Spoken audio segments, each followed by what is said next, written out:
Welcome back. We've got Shannon Becker in the studio this morning with his big 3 news stories of the week. Good morning, Shannon. Good morning. I want to tell you real quick traffic alert. There is a rollover crash on 249 south of 7th Street right now.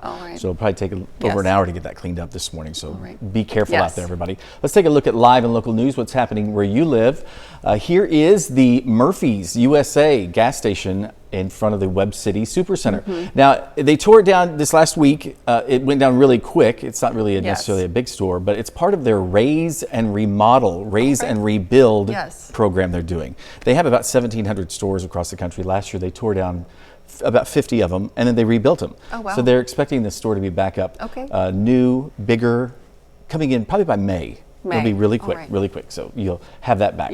Our number 2 story, we had an exclusive as they took the boom off of the Page 618 walking drag line. This is really cool. This last Friday afternoon, we got invited to come out and see them move this huge boom. They were thinking probably weighs about 40,000 pounds, so about 20 tons, maybe this. So what they do, they put these sets of wheels underneath it. I mean, it's amazing. It's so amazing. And they said that boom had not been taken off of the drag line since probably 1953 at least. Oh my goodness. So they're preparing it. They'll move the entire machine and everything near the Miners Hall Museum coming up here in this next year. Our number 1 story, Joplin News First, a tragedy continues. This is a 23-year-old young lady from Joplin. An Amazon driver was shot and killed tragically near Wentworth. And so now they discovered, of course, she had been shot in the head. They didn't know initially. They thought it was a traffic crash.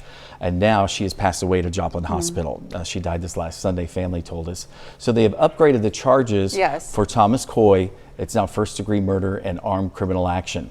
There's no motive necessarily listed in the court paperwork. Interesting. However, neighbors had told different people, told us that, that he had complained a lot about people driving fast on the road. And he claims to have shot her with a pellet gun. With a pellet gun, So, but of course, they'll not know what actually gun it was used until they have an autopsy. Do you know if she was delivering a package to his I'm not sure about that, but there are about 5 homes on that road, though. And you can see that slow down sign there. Yikes.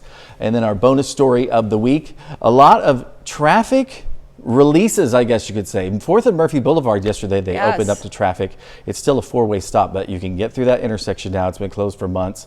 The roundabout at Zora, Duquesne, and Hall opened up. There's a big hump there in the middle. Did you see that? I did, yeah. Oh my goodness. Saying, we're going to ramp that thing. I'm like, I don't know about that. That wouldn't be that great. And then also, not only those 2 things have opened, also St. Louis Avenue is reopened. But just as soon as they're doing that, closing that, they'll open that, and then they're going to close Connecticut, which is a block to the east.